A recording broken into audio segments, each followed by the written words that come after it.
Health की बात करें तो किसान तो अपनी मेहनत कर रहे हैं, भरपूर भोजन दे रहे हैं, लेकिन हमें भी अपनी हेल्थ का ख्याल रखना है, ये बहुत जरूरी है। And health is a holistic process, जहां पे फिजिकल हेल्थ है वहां मेंटल हेल्थ भी उतनी ही जरूरी है। और मेंटल हेल्थ को बेटर करने के लिए थोड़ा एंटरटेनमेंट होना लाइफ में मस्ट है। भाई थोड़ा नहीं, मुझे लगता है जहां एंटरटेनमेंट की बात है वहां थोड़ा से काम नहीं चलता है, बहुत ज्यादा जरूरत है। तो आप कैसे अपनी मेंटल हेल्थ को अच्छी रखती हैं? देखिए, एंटरटेनमेंट आजकल, अगर मैं अभी इसी वीकेंड की बात करूं, आपको फ्रेश अपडेट देती हूं तो फुल फैमिली के साथ बैठ के फैमिली एंटरटेनमेंट एंजॉय किया जाए। एक ओटीटी पे कोई बढ़िया मूवी देखी मैंने, लेकिन आजकल ऐसी, लेकिन एक minute, sorry to interrupt you, आपको लगता है कि ऐसे प्लेटफॉर्म्स फैमिली के साथ बैठकर हम देख सकते हैं, या अगर मैं शॉर्ट एक टर्म यूज करूं तो वो क्लीन और ग्रीन है, फैमिली के साथ बैठ के देखा जा सकता है? देखो, बाकी ओटीटी के बारे में तो मैं नहीं कह सकती, बट आई कैन अश्योर कि प्रसार भारती का जो नया ओटीटी प्लेटफॉर्म वेव्स आया है, that is meant for a family viewing, जिसमें आप मिलके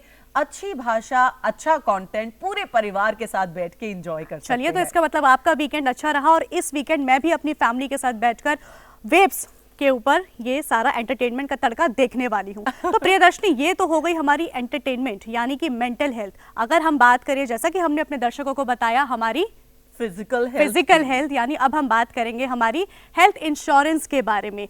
तो हमने इस बारे में लास्ट मंडे भी चर्चा की थी, इसी हम सब्जेक्ट को आज आगे बढ़ाएंगे। आइए थोड़ा सा पहले जान लेते हैं क्या है हेल्थ इंश्योरेंस।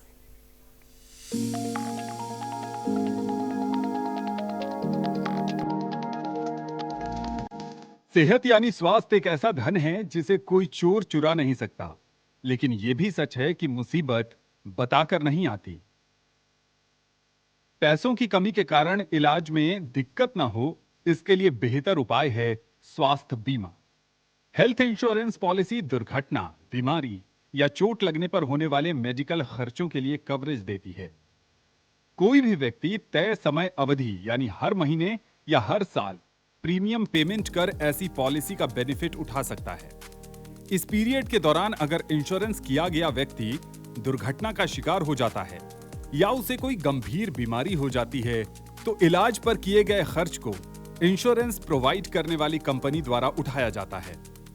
आप हेल्थ इंश्योरेंस पॉलिसी का कवरेज बढ़ाने के लिए कई एड ऑन बेनिफिट भी ले सकते हैं।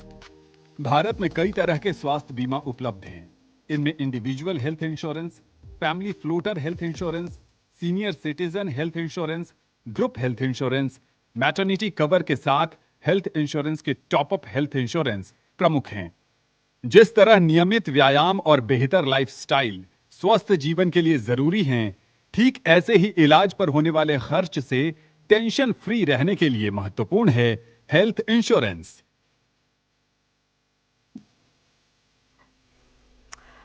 हम तो हमेशा यही दुआ करते हैं कि हमारे व्यूअर्स, पूरा भारत, पूरा देश हमेशा स्वस्थ रहे, स्वच्छ रहे, बिल्कुल। लेकिन फिर भी बड़ी बीमारियों का किसी को कुछ नहीं पता होता है, कभी भी ये हमें घेर सकती हैं, और उसी के लिए है हेल्थ इंश्योरेंस। आइए चर्चा की शुरुआत करेंगे। हमारे साथ स्टूडियो में जुड़े हैं वी.के. राव जी। सर, स्वागत है आपका। You are the consultant.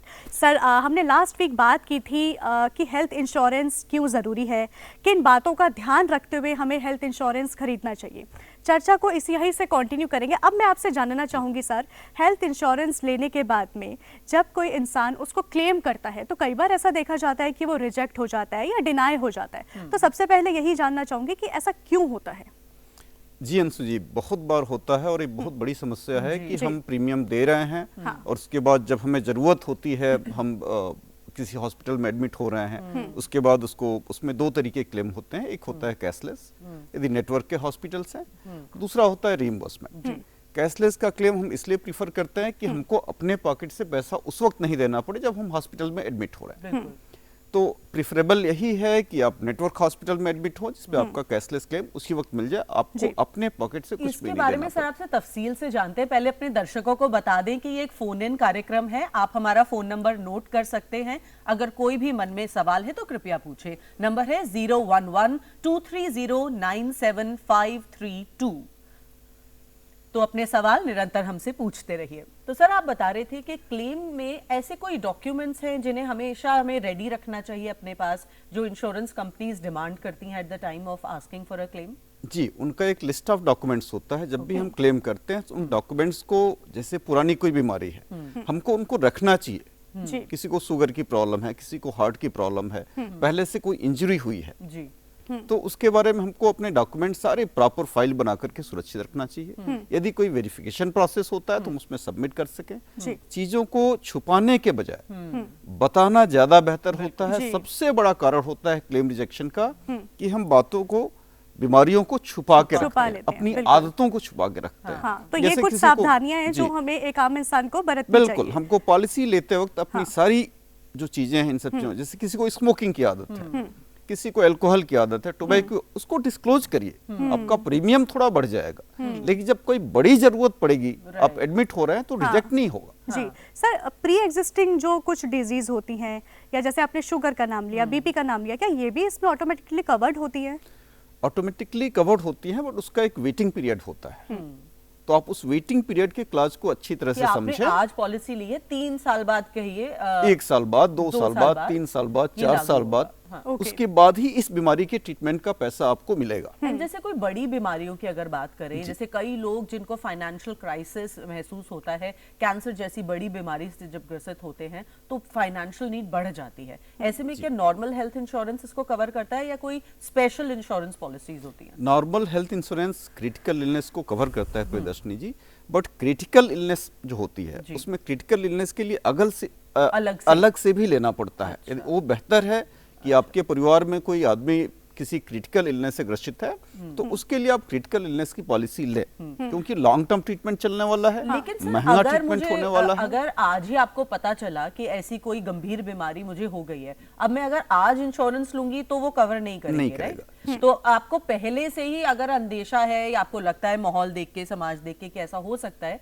तो अपने आप को प्रिपेयर रखना होगा। बिल्कुल प्रिपेयर रखना होगा प्रियदर्शनी जी। इसमें जब आप पॉलिसी ले रहे हैं, जी तो उसमें बहुत सारे क्लॉज होते हैं, टर्म्स कंडीशंस होती हैं कि उसमें क्या कवर्ड है। उसमें ओपीडी कवर्ड है, उसमें आईपीडी कवर्ड है, उसमें regular annual health checkup covered है। ओके, हाँ। और ये बड़ा इंपॉर्टेंट क्लॉज है। हर कंपनी लगभग जी। जितने इंश्योरेंस पॉलिसी ऑफर करती हैं कि आपको एक बार साल भर में फ्री जी। चेकअप आप करा सकते हैं। सर, यही से एक सवाल जहन में आता है कि जब हम पॉलिसी ले रहे हैं किसी भी एजेंट के थ्रू या XYZ कहीं से भी, जब हम पॉलिसी परचेज कर रहे हैं, तो उस एजेंट से या उस इंसान से हमें ऐसे कौन से सवाल हैं जो एक आम इंसान को पूछने चाहिए या पॉलिसी लेते वक्त वो सावधानियां बरतनी चाहिए जिनको उनको फ्यूचर में कोई प्रॉब्लम ना हो? जी, हमको जब हम किसी एजेंट के थ्रू पॉलिसी ले रहे हैं या किसी वेबसाइट के थ्रू ले रहे हैं, उसमें यह जानना जरूरी है कि इस पॉलिसी का वेटिंग पीरियड का क्लास क्या है, ओके, एक्सक्लूजन का क्लास क्या है, कौन हाँ। कौन सी डिजीजेज एक्सक्लूडेड हैं, हाँ। कौन सी डिजीजेज इंक्लूडेड हैं इसमें।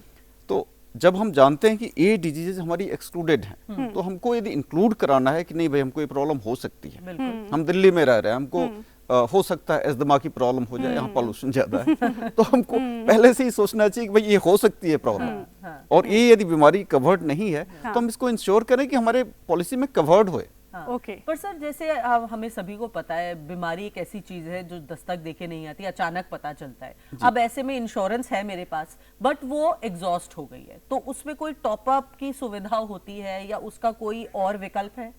प्रियदर्शनी जी, पॉलिसी बहुत ही ब्रॉड स्पेक्ट्रम होती है, हमारे ऊपर होता है अपनी जरूरत को समझे, उसको चूज करें। उसमें टॉपअप की फैसिलिटीज होती हैं, सुपर टॉपअप की फैसिलिटीज होती हैं। टॉपअप वो होता है जो आपका बेस कवर है, आपका 5 लाख का बेस का कवर है, 7 लाख का, 10 लाख का बेस कवर है, वो एग्जॉस्ट हो जाता है, तब वो रोल में आती है, तब उसका रोल प्ले शुरू होता है। इसी का थोड़ा प्रोसीजर जानना चाहेंगे, क्योंकि ये मोस्टली होता है, बहुत अच्छा मुझे लगता है कि ये पॉइंट है कि सपोज हमारा जो पॉलिसी है वो 5 लाख की है और बिल आ गया 7 लाख का, 8 लाख का, तो उस टाइम पर जब एक इंसान ऑलरेडी हॉस्पिटलाइज्ड है, परेशान है, तो कैसे वो चीज़ मैनेज होता है? सर, इसके बारे में जानेंगे, लेकिन हमारे साथ में कॉलर जुड़े हैं, हरियाणा से एक कॉलर जुड़े हैं, आइए उनका सवाल जानते हैं क्या है। सर, अपना सवाल पूछें अगर आप तक आवाज पहुंचती है तो। हाँ जी, मेरा सवाल ये है जी कि कोई एम्पेनल्ड हॉस्पिटल है आयुष्मान कार्ड के लिए, लेकिन मरीज को इमरजेंसी में विदाउट एम्पेनलमेंट वाले हॉस्पिटल में एडमिट करना पड़ा। जी ट्रीटमेंट के लिए अर्जेंट था, 12 बजे रात को जरूरत पड़ गई, जी तो नियरेस्ट हॉस्पिटल जो था वहां पे एडमिट कराया गया, वहां ट्रीटमेंट शुरू हुआ 3 दिन तक। ओके जी अब वो क्योंकि वो एम्पेनर्ड नहीं था, आयुष्मान कार्ड बना हुआ है लेकिन उसका कोई यूज ही नहीं है, ये पता करना था कि उसका कैसे रिएम्बर्समेंट मिल सकता है। जी। ओके, तो अगर पैनलमेंट में वो hospital, चीज हाँ, हॉस्पिटल नहीं था, वो शायद इम्पैनल्ड नेटवर्क हॉस्पिटल में नहीं जा पाए, लास्ट मोमेंट पे नजदीक नहीं रहा होगा, तो ऐसे में क्या कोई पॉसिबिलिटी है कि रिप्लेसमेंट उनको का reimbursement प्रोसीजर मिल कुछ जाए? है? यदि हॉस्पिटल इम्पैनल्ड नहीं है तो आपको परेशानी का सामना करना पड़ सकता है, इसलिए कि वो आयुष्मान के लिए इम्पैनल्ड ही नहीं है। तो उनका उनसे कोई, जिसको आम भाषा में कहीं कोई टाई अप नहीं कोई है, टाई अप कोई नहीं है रूट नहीं उसका। है, हाँ। तो जब टाई अप नहीं है तो उसमें रीइंबर्समेंट या फ्री आपको ट्रीटमेंट की कहीं सुविधा अप्रोच है हम ही कर नहीं। नहीं सकते। तो मतलब उसके हम लिए। ये भी ध्यान रखें कि कौन कौन से हॉस्पिटल्स इम्पैनल्ड आइडेंटिफाई हैं, करके आपके रखें। नेटवर्क में है, ये जानना बहुत जरूरी है। जब आप पॉलिसी लेते हैं तो आपके शहर में, आपके घर के आसपास कौन से हॉस्पिटल हैं नेटवर्क में, वो आप लिस्ट बना के रखिए। कंपनी भी लिस्ट प्रोवाइड करती है कि हमारे नेटवर्क के हॉस्पिटल्स हैं, उनके नंबर आपको जानना चाहिए, इमरजेंसी नंबर जानना चाहिए, क्योंकि इमीडिएटली इमरजेंसी बता के नहीं आएगी उस कंडीशन में।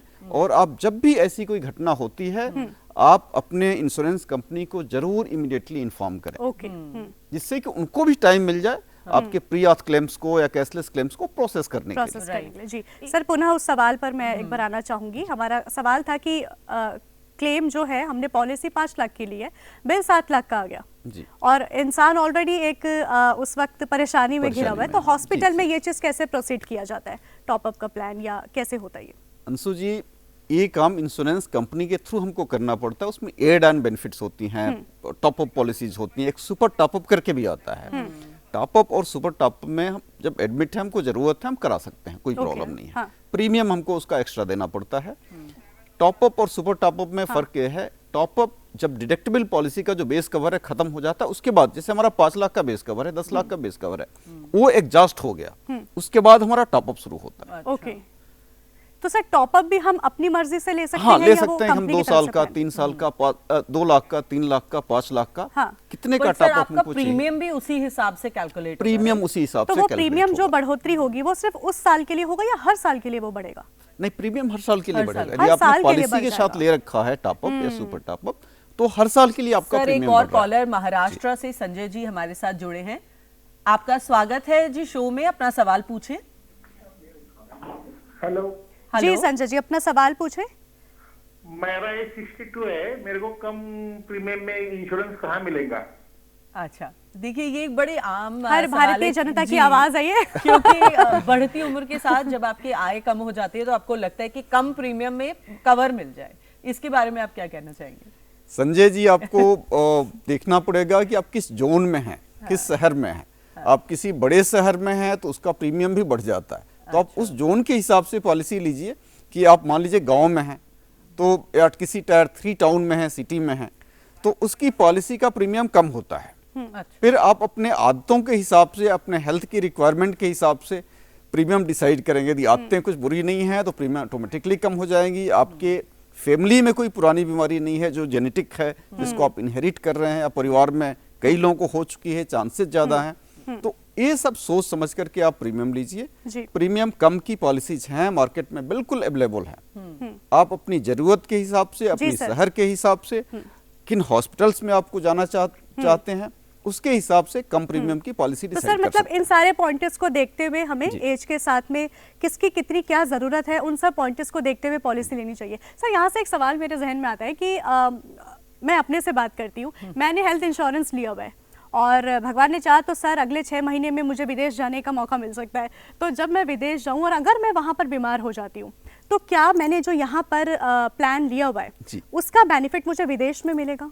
जी अंशु जी, बहुत सारी पॉलिसीज हैं जो आपके बाहर के ट्रेवल को कवर करती हैं। ओके, और यदि आपके पॉलिसी में वो कवरेज नहीं है, हाँ। तो आप जाने के पहले travel health travel insurance health करा इंश्योरेंस करा सकती हैं। अच्छा, ओके, वो बहुत जरूरी चीज है कि आपको नहीं मालूम कि वहां पे क्या नए शहर, नए हाँ। देश में क्या परेशानी हो जाए, हाँ। तो हमेशा एडवाइजेबल है कि आप ट्रेवल हेल्थ इंश्योरेंस करा ले जाने के पहले। और यदि आपकी पॉलिसी कवर कर रही है तो ये तो बड़ी सुंदर बात है। सर एक बार प्रीमियम पे और तफसील से जानना चाहेंगे, क्योंकि ज्यादातर लोगों का संशय पॉलिसी कराते वक्त यही होता है, अभी पैसे बचा लो लेकिन बाद में जाके जरूरत पड़ जाती है। तो अगर आप मिनिमम किस एज से हम इंश्योरेंस करा सकते हैं, पहले तो ये बताएं।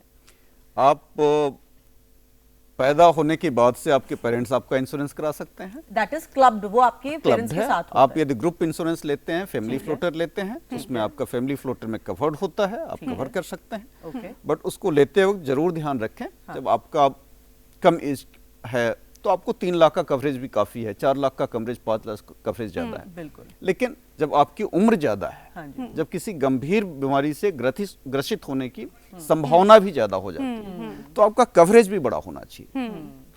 तो आपको उसी हिसाब से डिसाइड करना होता है कि आपको फैमिली फ्लोटर प्लान लेना है, या आपके परिवार में कोई बुजुर्ग सदस्य हैं, पहले से ही किसी बीमारी से परेशान है जिस पे खर्च ज्यादा आ रहा है, तो आपका प्रीमियम बढ़ जाएगा। सर, एक ये भी आम इंसान में थोड़ा सा संशय रहता है कि एक जो हम फैमिली प्लान इंश्योरेंस लेते हैं, इसमें कौन कौन से सदस्य इन्वॉल्व होते हैं, इंक्लूड होते हैं, इस बारे में भी थोड़ा बताइए। क्या जैसे अगर हम बात करें, एक जो अर्निंग मेंबर है, जो एक मेल है, उनके साथ में उनके स्पाउस और उनके बच्चे, क्या उनके पेरेंट्स भी इसमें इन्वॉल्व होते हैं या अलग से उसकी कोई पॉलिसी लगती है, इस बारे में बताइए। जी अंशु जी, फैमिली फ्लोटर प्लान में आप पेरेंट्स को इंक्लूड कर सकते हैं, चॉइस बिल्कुल आपकी है। ओके। लेकिन आपको एक काम बड़ा सोच समझ के करना होता है, थोड़ा सा ट्रिकी होता है। किसी पेरेंट्स को किसी क्रोनिक इलनेस में कोई है, ग्रसित है, और आपने 10 लाख की पॉलिसी ले ली, 10 लाख उन्हीं पे एग्जॉस्ट हो गया है, तो फिर बाकी लोगों को खर्चे आपको पे करने पड़े। बिल्कुल बिल्कुल। तो यदि आपको लग रहा है वो किसी की भी बीमारी में यूज हो सकता है। जी अच्छा। जी, एक्स अमाउंट है, वो 5 लोगों का परिवार है, 6 लोगों का कवरेज है, सबके लिए है। जी। और उसमें 1 या 2 लोगों पे एग्जॉस्ट हो गया है, तो बाकी लोगों के लिए कोई बीमार पड़ जाता है तो प्रॉब्लम आपको हो अपने सकता पॉकेट है। से देना जी। पड़ेगा, प्रॉब्लम हो सकती है। और सर, प्लान लेने के कितने टाइम बाद हम इसको क्लेम कर सकते हैं? सपोज मैंने इंश्योरेंस प्लान आज लिया है जी, और मुझे 6 महीने बाद कोई बीमारी लगती है, तो क्या मैं ये 6 महीने के टाइम पीरियड में इसको क्लेम कर सकती हूँ? पॉलिसी लेते वक्त इस बात को आप पढ़ लें, ध्यान दें कि पॉलिसी में जो वेटिंग पीरियड है उसका, वो 30 दिन का है, 60 दिन का है, 15 दिन का है, नॉर्मली यही होता है। ओके। उसके बाद से आपको कोई नॉर्मल बीमारी है, आप ले सकते हैं। प्री एग्जिस्टिंग डिजीजेज में जो पहले से आपको बीमारी है, उसके लिए लंबा क्लॉज होता है, 2 साल का, 3 साल का, 4 साल का। ओके। अच्छा। तो यदि प्री एग्जिस्टिंग नहीं है, तो आप 30 दिन के बाद, जब आपका वेटिंग पीरियड खत्म होता है, आप बिल्कुल क्लेम कर सकते हैं, कैशलेस सर, बेनिफिट अब ले क्या सकते होता है हैं। जब भी कोई पॉलिसी लेते हैं, अब वो पॉलिसी का डॉक्यूमेंट इतना बड़ा होता है कि एक एक क्लॉज आदमी नहीं पढ़ पाता है। तो हम आपसे एक ऐसा चीट कोड चाहते हैं कि कुछ ऐसे टॉप 5 चीजें जो आपको देखनी ही चाहिए कोई भी पॉलिसी लेने से पहले। एक तो पॉसिबल नहीं है सर, इसलिए हमने क्लैरिफाई कर दिया, कम से कम 5 बता दीजिए। प्रियदर्शनी जी, जब भी हम पॉलिसी लेते हैं तो उसका वेटिंग पीरियड जरूर जानना चाहिए। ठीक है। उसका वेटिंग पीरियड क्या है, हाँ। दूसरा वो किन बीमारियों को कवर कर रहा है। एक्सक्लूजन में ऐसा ना हो जिसकी हमको जरूरत है वो एक्सक्लूडेड है, एक्सक्लूड हो गया, राइट। तो हम उसको पहले से देख लें कि जो जरूरतें हमारी हैं उसके वो इंक्लूडेड हैं कि नहीं। दूसरा ये रिक्वायरमेंट है। तीसरा, उसमें एक बड़ा इंपॉर्टेंट क्लॉज होता है रूम रेंट का। रूम रेंट का, तो आपके पॉलिसी का लिंक किसी रूम रेंट से तो नहीं है कि आपने 5 लाख की पॉलिसी, नॉर्मल होता है कि पॉलिसी का जो टोटल एश्योर्ड वैल्यू है जो आप क्लेम कर सकते हैं, उसका 1% का रूम रेंट आपको परमिटेड है। और रूम रेंट के साथ लिंक होता है कि जो सर्जरी हुई है उसी रूम रेंट के प्रोपोर्शनेट उसका कॉस्ट रिम्बर्स होगा। तो केवल रूम रेंट आपका कम नहीं हुआ है, आपने सोचा हम 5 दिन एडमिट हुए, हमने 5,000 वाला रूम ले लिया, हमको 25,000 अपने और 7,000 का लिया, 5,000 परमिटेड है, तो हमने 10,000 ही दिया है। अब आपके सर्जरी का भी कॉस्ट कम हो जाएगा, एम्बुलेंस का भी कॉस्ट कम हो सकता है, आपके लैब टेस्ट का भी कॉस्ट कम हो सकता है। तो ये बड़ा इंपॉर्टेंट क्लॉज है जिसमें आपको जानना चाहिए कि कहीं रूम रेंट से लिंक्ड तो नहीं है पॉलिसी, उसको भी जरूर पढ़िए। जी, तो ये सारे पॉइंटर्स आपने बताए हैं, मुझे लगता है कि हमारे लिए, दर्शकों के लिए बहुत ही ज़्यादा महत्वपूर्ण जानकारी आपने दी। सर, शो में जुड़ने के लिए बहुत बहुत शुक्रिया।